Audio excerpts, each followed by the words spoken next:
everyone, and welcome to the 35th lecture of the Coffee Break programming course, and today we will talk about char arrays. So we talked about arrays a lot in the previous lectures, but those arrays were always the int type arrays, so meaning that integers were values of those arrays, and today we will just see a different kind of arrays, char arrays. So we will see the data type char in revision today. We already talked about this data type in one of the previous lectures, and then we will see how we create arrays of characters, which is actually not anything new because we talked about arrays and we said that array can be formed of any data type. It's just we haven't had any examples of other data types yet other than the int data type.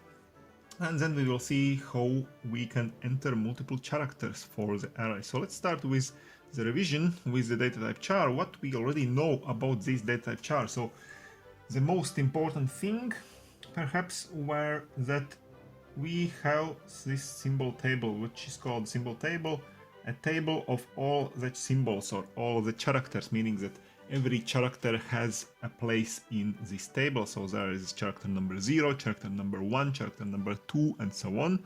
So every character has its serial number. And we know that some characters are located together in any table. Any table meaning that those symbol tables can be different, meaning that the order of characters can be different, can vary from symbol table to symbol table, but in any of those tables, these three groups of characters are always located together. So Latin alphabet small case letters, all from small case A to small case Z, all those letters are always sorted alphabetically in one part of the table. Also big case letters, the same case, all together alphabetically. And I also the digits from 0 to 9 as symbols, as characters, are located together, and this is a very important thing that we already exploited in some cases. And then we saw that since those characters always have the positions in the table, so meaning that int values are assigned to those char values, it means that those int values can be interpreted as char values and also vice versa in accordance with the symbol table which we are inspecting. And it means that, for example, comparison operators and also arithmetic operators are defined also for characters, not just for ints, and it means that we actually perform those operations with the positions of those characters. This is also a very important thing about the data type char. So this is just one slide to revise, to remember what were the most important things about the characters. And now, if we want to create an array of characters, this is nothing new actually. We do just like with any arrays, which we already know how to build. So first of all, we write the data type, what kind of data will be in this array, so char in this case. So there is the name of the array and there is array length. So 20 characters or 20 symbols will be stored in such an array. And now let's see an example and let's exploit an array, a char array in this example. So user enters an integer n first of all, which will be the length of the array, which we have already seen such an approach. We enter the length of the array, so we let the user enter the length of the array, and then user enters n characters. So the length of the array is entered and then n characters, and now print out all the Latin alphabet letters entered by the user. So user could have entered also other letters, not just Latin alphabet letters, other symbols, but print out only the letters entered by the user. So let's see the example solution here.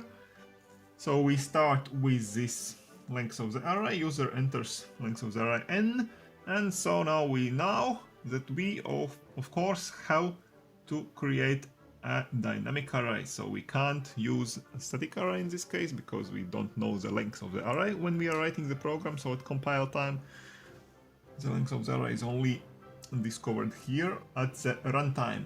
The user enters the length of the array, and so we can only create a dynamic array, and this is how we do it. Like always, we write the data type for each element of the array, then we write the asterisk sign, and then we write the name of the array. So here we declare the pointer to this array, and also in the same line here we use new command to create an array dynamically.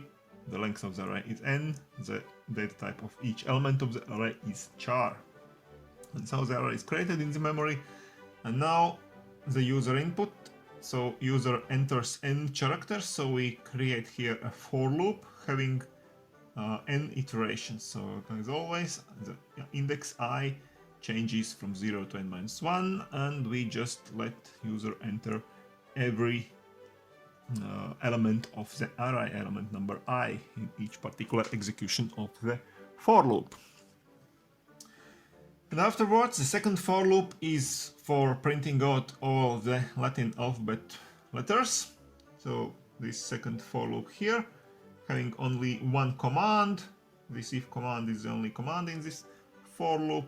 Again, we go through the whole array, of course, and for each element r number I, we have to now establish whether or not it is a Latin alphabet letter. So here we start with seeing whether or not it is a small case letter. So we ask, as we have already seen before, this construction of a question.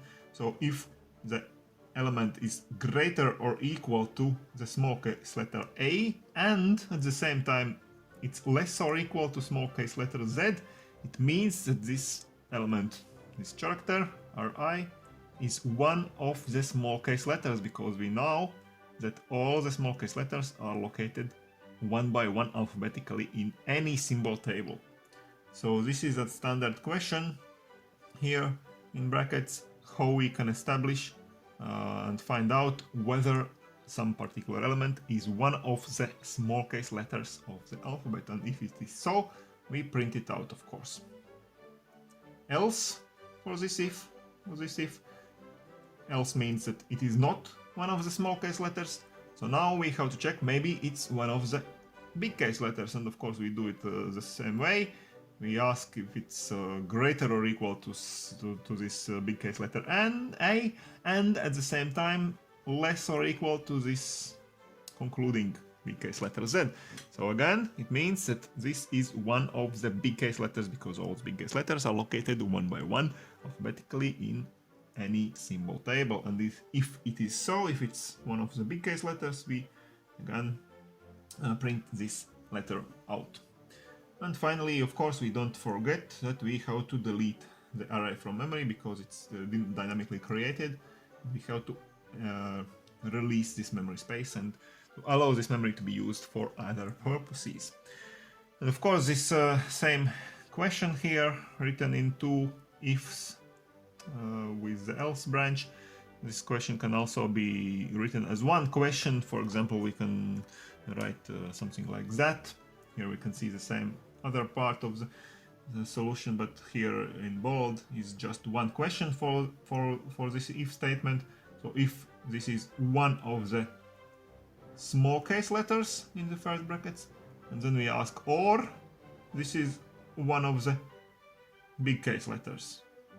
So either this case or this case. Then we print this letter out. So this is how we work with character arrays. But now let's see how we actually enter those elements, those characters here in this first for loop. We saw that we enter elements one by one, as always. If we have an array, we enter elements one by one in the for loop. But actually, for characters, a question can arise how we actually enter multiple characters. So for the array, for example.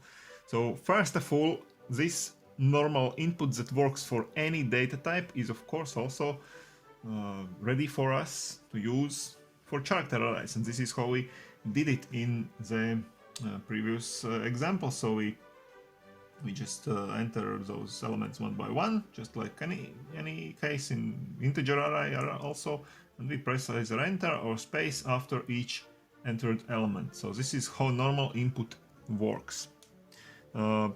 in this case we can't actually enter the element space. So space is actually a normal character, but we can't enter it because space serves as a separator in this case, so we can't enter space as a character in this case.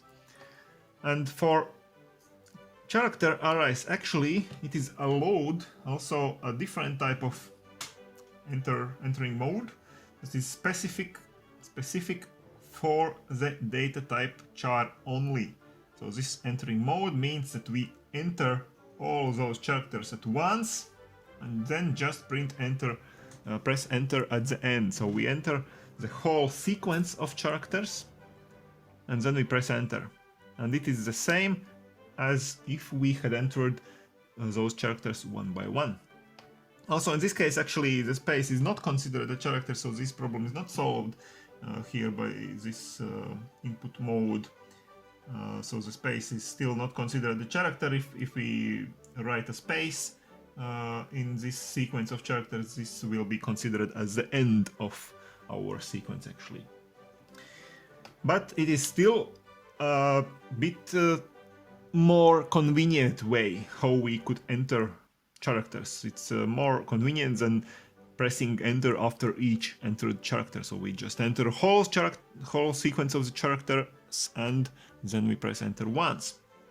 But now, wouldn't it be nice not to have to enter the number of characters beforehand? So in the previous example we saw that user entered the number of characters he wants to enter, this number n, and then we created a for loop that executes n times and then we entered characters one by one.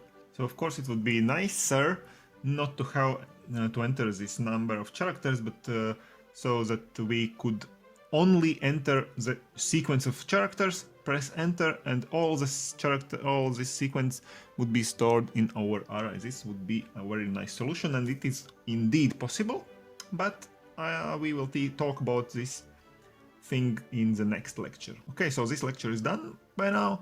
So we saw the data type char, we revised it, we saw how we can create array of characters, and we saw that actually there is not much different approach from any other type of arrays, with this only exception how we can enter the characters, and entering multiple characters for the array is more convenient for this specific type of arrays.